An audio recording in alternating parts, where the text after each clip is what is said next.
వదిన సురేఖ కోసం పవన్ ఏం చేశాడో తెలుసా? మెగా ఫ్యామిలీ పరిచయం అక్కర్లేని పేరు. చిన్న విత్తనంగా ఎంట్రీ ఇచ్చి మహావృక్షంగా ఎదిగింది. చిరంజీవి శ్రమ, అతని అకుంఠిత దీక్ష ఆ కుటుంబాన్ని టాలీవుడ్ లోని బడా కుటుంబాలలో ఒకటిగా నిలబెట్టింది. చిరంజీవి కుటుంబానికి సంబంధించిన సినిమాలే కాదు, వారి పర్సనల్ లైఫ్ కి సంబంధించిన విషయాలు కూడా ఆడియన్స్ కు ఎంతో ఆసక్తి ఉంటుంది. అసలు మ్యాటర్ కు వస్తే, చిరంజీవి సోదరుడుగా ఎంట్రీ ఇచ్చిన పవన్ కళ్యాణ్ ఏ రేంజ్ కి ఎదిగాడో స్పెషల్ గా చెప్పాల్సిన పనిలేదు. కొంతకాలం క్రితం ఇద్దరు అన్నదమ్ముల మధ్య విభేదాలు వచ్చాయని టాలీవుడ్ కోడై కోస్తోంది. ఇటీవల అవి కాస్త సర్దుకున్నా నాటి అనుబంధం మిస్ అయిందనే వార్తలు మెగా అభిమానులను షేక్ చేస్తున్నాయి. కానీ చిరుతో పవన్ కి సైద్ధాంతిక విభేదాలు మినహా మరెలాంటి అపోహలు లేవని సమాచారం. అన్నదమ్ముల అనుబంధం సంగతి ఎలా ఉన్నా పవన్ కళ్యాణ్ కి చిరు భార్య సురేఖ అంటే వల్లమాలిన ప్రేమ, అనుబంధం ఉన్నాయి. ఆమె తనకు తల్లితో సమానమని ఆయనే చెప్తుంటారు. చిరంజీవి మాటను పెడచెవిన పెట్టినా సురేఖ చెబితే మాత్రం పవన్ పక్కాగా ఫాలో అయిపోతాడట.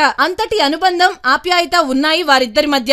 ఆ బంధాన్ని నిరూపించే సంఘటన ఒకటి తాజాగా జరిగింది. అది రివీల్ చేసింది కూడా ఎవరో కాదు, మరో mega hero, mega power star Ram Charan. Surekha మోకాలికి ఇటీవల శస్త్రచికిత్స జరిగిందట. దీంతో కొన్ని రోజుల పాటు ఆమె హాస్పిటల్ కే పరిమితమయ్యారని తెలిపాడు చెర్రీ. సరిగ్గా ఈ సమయంలోనే పవన్ కి 4గో సంతానం కలిగింది. ఆయన 3వ భార్య అన్నా లెజ్నోవా తాజాగా ఓ బాబుకి జన్మనిచ్చారు. ఆ బాబుని చూడడానికి సురేఖ హాస్పిటల్ కి రాలేని పరిస్థితి. దీంతో స్వయంగా పవన్ కళ్యాణే రోజులు కూడా నిండని బాబును తన భార్యను తీసుకుని సురేఖకు ఆపరేషన్ జరిగిన హాస్పిటల్ కి వచ్చేశాడట. పవన్ చేసిన చర్యకు సురేఖ షాక్ అయిందట. ఆమె కళ్ల వెంట కన్నీళ్లు ఉబికి వచ్చాయట. వెంటనే బాబును హత్తుకొని ఆశీర్వదించిందని తెలుస్తోంది. వదిన అంటే పవన్ కి ఎలాంటి అనుబంధం ఉందో ఈ సంఘటన మరోసారి ప్రూవ్ చేసింది.